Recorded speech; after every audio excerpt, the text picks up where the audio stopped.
Breaking news, জাতীয় বিশ্ববিদ্যালয়ের 2025 সালের ডিগ্রি প্রথম বর্ষ পরীক্ষার ফর্ম ফিল আপের নোটিশ প্রকাশ হয়েছে। আজকের ভিডিওতে আমি এই নোটিশটা আপনাদের সাথে শেয়ার করব। ফর্ম ফিল আপ কবে থেকে শুরু হবে, কত টাকা লাগবে, কিভাবে বা ফর্ম ফিল আপ করতে হবে সেই বিষয়টাও জানাবো। চলুন শুরু করা যাক। শুরুতে আমি নোটিশটা আপনাদেরকে দেখাবো। আর এই নোটিশটির প্রথমে বলা হচ্ছে 2025 সালের ডিগ্রি পাস ও সার্টিফিকেট কোর্স প্রথম বর্ষ পরীক্ষার ফর্ম পূরণের বিজ্ঞপ্তি। এবং বিজ্ঞপ্তি অনুযায়ী আপনাদের ফর্ম ফিল আপটা শুরু হবে আগামী 2/8/2026 তারিখ থেকে 17/8/2026 তারিখ পর্যন্ত এই ফর্ম ফিল আপ চলবে। জাতীয় বিশ্ববিদ্যালয় বর্তমানে তাদের ফর্ম ফিল আপেও পরিবর্তন নিয়ে আসছে। এখন থেকে পরবর্তী যেগুলো ফর্ম ফিল আপ হবে অন্যান্য কোর্সগুলোতেও 15 দিন সময় দেওয়া হবে ফর্ম ফিল আপ করার জন্য। আগে নিয়ম ছিল 1 মাস, এখন কিন্তু কমিয়ে 15 দিন করা হয়েছে। সো ডিগ্রি প্রথম বর্ষের ক্ষেত্রেও কিন্তু এটাই দেখতে পাচ্ছি, 15 দিন সময় দেওয়া হয়েছে ফর্ম ফিল আপ করার জন্য। অন্যান্য যে তারিখগুলো রয়েছে, শিক্ষার্থী কর্তৃক প্রিন্টকৃত ফর্ম কলেজে জমা দেওয়ার শেষ তারিখ হচ্ছে 18/8/2026 তারিখ।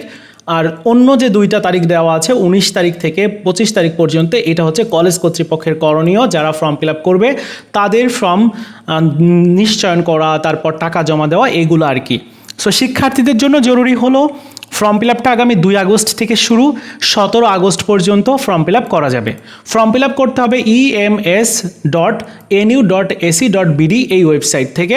কিভাবে ফর্ম ফিল আপ করতে হবে আমি ব্যক্তিগতভাবে দেখিয়ে দিব ভিডিওতে, এবং আপনারা মোবাইল কম্পিউটার দিয়ে বাসায় বসে নিজের ফর্ম ফিল আপ নিজেই করতে পারবেন। কি কি করার দরকার হবে ফর্ম ফিল আপ করার জন্য?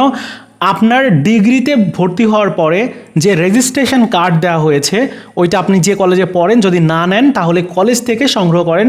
সেখানে দেখবেন যে একটা ডিগ্রির রেজিস্ট্রেশন নাম্বার আছে, ওই রেজিস্ট্রেশন নাম্বারটা প্রয়োজন হবে ফর্ম ফিল আপ করার জন্য।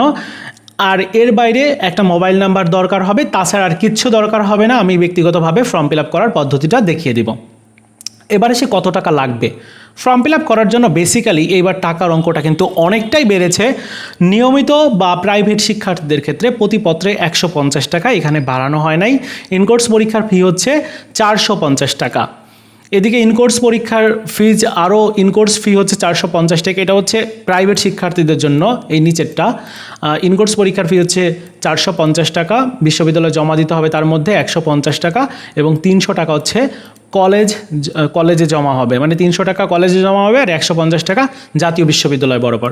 সো আপনার তো 7টা সাবজেক্টে তাহলে একটু হিসাব করে দেখেন, 150 টাকা করে প্রতিপত্র। তার মানে 7 সাবজেক্টে আপনার দিতে হবে 7×9 মানে 900 টাকা। 900 টাকা সাথে হচ্ছে 450 টাকা ইনকোর্স পরীক্ষার ফিজ। তাহলে টোটাল দিতে হবে হচ্ছে 950 টাকা, 900, আর এদিকে 1350 টাকা বিশ্ববিদ্যালয় ফিজ হিসাবে দিতে হবে। এর সাথে কলেজের কিন্তু আলাদা ফিজ আছে, সেখানে 800 টাকা, 900 টাকা, 1000 টাকা পর্যন্ত নিবে এটা কলেজ। সো সরকারি কলেজে প্রয়োজন হবে 2000 থেকে 3000 টাকার মধ্যে ফর্ম ফিল আপ কমপ্লিট হয়ে যাবে। বেসরকারি কলেজে কিন্তু 3 থেকে 4000 টাকা লাগবে। অনিয়মিত শিক্ষার্থী যারা পাস করতে পারে নাই গত বছর, তাদের ক্ষেত্রে কিন্তু প্রতিপত্র 150 টাকা, ইনকোর্স পরীক্ষার ফিজ 450 টাকা। পূর্বের পরীক্ষা না দিয়ে থাকলে, যদি না দিয়ে থাকে তাহলে দিতে হবে পরীক্ষা, যদি দিয়ে থাকে তাহলে তো আর দেওয়ার দরকার নাই। ইনকোর্স পরীক্ষার ফিজ হিসাবে দিতে হবে এগুলা। সার্টিফিকেট কোর্স, এটা তো আলাদা কোর্স। মান উন্নয়ন, অর্থাৎ যারা হচ্ছে একটা সাবজেক্ট ইমপ্রুভ, 2টা সাবজেক্ট ইমপ্রুভ, সেই শিক্ষার্থী বা গ্রেড উন্নয়ন যারা দিবে পরীক্ষা, প্রতিপত্রে 150 টাকা করে দিতে হবে। অতিরিক্ত ফি হিসাবে দিতে হবে 600 টাকা, মানে টোটাল দিতে হবে 750 টাকা। একটা সাবজেক্টের জন্য, 2টা সাবজেক্টের জন্য দিতে হবে 900 টাকা। এইভাবে কিন্তু ফিজ বাড়বে। আর কলেজের কিন্তু আলাদা ফিজ আছে, সেটি মিলিয়ে মোটামুটি 1000, 100, 200 এরকমটা হয়ে যেতে পারে। কন্ডিশনাল প্রমোটের ক্ষেত্রে 150 টাকা প্রতিপত্রে, অতিরিক্ত ফিজ হচ্ছে 1500 টাকা। ব্যবহারিক পরীক্ষার ফিজ হচ্ছে 300 টাকা যাদের ব্যবহারিক পরীক্ষা আছে। আর এদিকে কেন্দ্র ফি হচ্ছে 450 টাকা। এই টোটাল মিলিয়ে আপনাকে দিতে হবে একটা নির্দিষ্ট পরিমাণ টাকা, যেটা বলে দিলাম। এবার ফর্ম ফিল আপ করতে পারবে কারা কারা সেই বিষয়টা উল্লেখ করেছি। যারা 2024-25 শিক্ষাবর্ষের নিয়মিত শিক্ষার্থী হিসাবে ভর্তি হয়েছিল, যারা 25-এ যারা প্রাইভেট শিক্ষার্থী হিসাবে ভর্তি হয়েছিল, তারা ফর্ম ফিল আপ করতে পারবে। তাছাড়া 2021-22, 22-23, 23-24 শিক্ষাবর্ষের যারা সি প্রমোটেড বা 1-2টা সাবজেক্টে পরীক্ষা দিবে বা নট ইমপ্রুভ শিক্ষার্থীরাও পরীক্ষা দিতে পারবে। এরপর আরও বেশ কিছু বিষয় উল্লেখ করেছে। এই যে নোটিশ রয়েছে এখানে একটু ভুল আছে, সেই বইটা একটু দেখিয়ে দিই। যেমন এখানে সিলেবাসের বিষয়টা উল্লেখ করেছে যে 2025 সালের ডিগ্রি পাস কোর্স তৃতীয় বর্ষ পরীক্ষার সকল শিক্ষার্থীকে 2023-13-14 শিক্ষাবর্ষে পরিণত সিলেবাসে অংশগ্রহণ। এখানে হচ্ছে এখানে হবে হচ্ছে প্রথম বর্ষ, মানে তৃতীয় বর্ষ ভুল করে দিয়ে দিচ্ছে।